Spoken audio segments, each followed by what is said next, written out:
श्री स्वामी समर्थ। नमस्कार मित्रांनो, स्वागत आहे तुमचं आपल्या श्री स्वामी समर्थ भक्त या यूट्यूब चॅनलमध्ये। स्वामी भक्तांनो, आज तुमच्यासाठी श्री स्वामी समर्थ महाराजांची ही कथा घेऊन आलो आहोत। तर स्वामी भक्तांनो, चला सुरुवात करूया। स्वामी समर्थांची कीर्ती दिवसेंदिवस वाढत होती। खूप दूरवरून स्वामींच्या दर्शनाला लोक नित्य यायचे। स्वामी कधी 8-15 दिवस राजवाड्यात राहत। त्यामुळे काय व्हायचे तर फक्त स्त्रियांना राजवाड्यात जायला परवानगी असल्यामुळे पुरुषांना स्वामींचे दर्शन होत नसे। राजवाड्याच्या बाहेर लोक झुंडीच्या झुंडीने येऊन थकवत। अशा वेळी स्वामी काय करायचे तर संध्याकाळी राजवाड्याच्या सज्जात येऊन स्वामी उभे राहायचे। लोकांना लांबून का होईना स्वामींचे सुंदर दर्शन व्हायचे।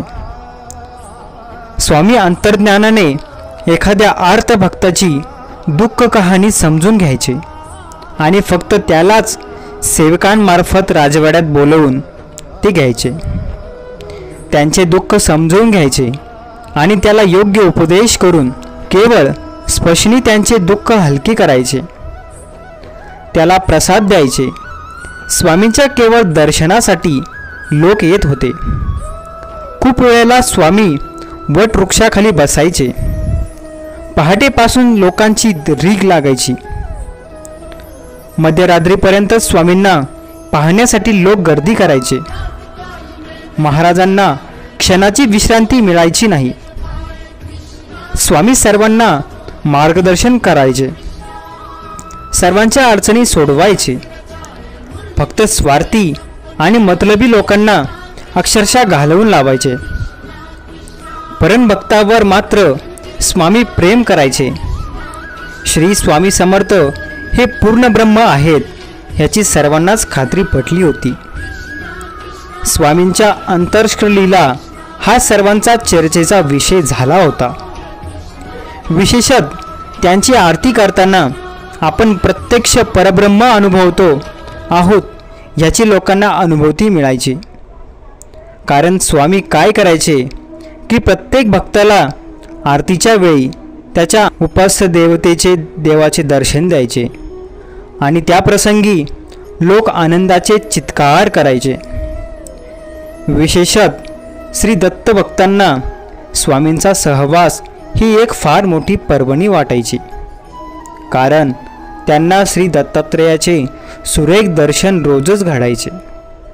आश्चर्य याचे होते की संस्थांचे महाराज यावेत व एखादा गरीब भक्त येवो, स्वामींनी कधीच भेदभाव केला नाही। म्हणून स्वामी म्हणतात, भिवू नकोस, मी तुझ्या पाठीशी आहे। माझ्या प्राणप्रिय स्वामी भक्तांनो, एक गोष्ट लक्षात ठेवा की आपण परमेश्वरावर नितांत श्रद्धा ठेवायला हवी। त्यांचे नाम सतत घ्यायला हवे। सतत भगवंताच्या गावाला आल्याला निश्चितपणे जाता येईल।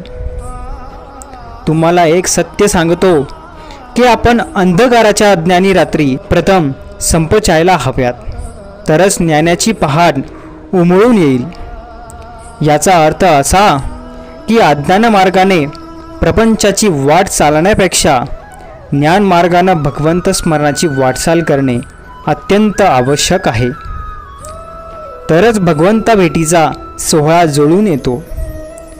तुम्हाला आणखी एक सांगतो, नामस्मरणात अखंड राहिले तर प्रापंचिक संकटे वरच्या वर आपसूक होईल। ती आपल्यापर्यंत येतच नाही। ती विलक्षण ताकद फक्त अखंड नाम घेणे, श्री स्वामी समर्थ नामस्मरण घेणे। तर स्वामी भक्तांनो, स्वामी महाराजांची कथा तुम्हाला आवडती ना? आवडत असेल तर चॅनलला सबस्क्राईब करा आणि आपल्या श्री स्वामी समर्थ व्हॉट्सॲप ग्रुपला ही कथा शेअर करा आणि कमेंटमध्ये श्री स्वामी समर्थ टाईप करा, जेणेकरून आपल्या सर्व कथा तुमच्यापर्यंत रोज येत राहील। धन्यवाद। श्री स्वामी समर्थ।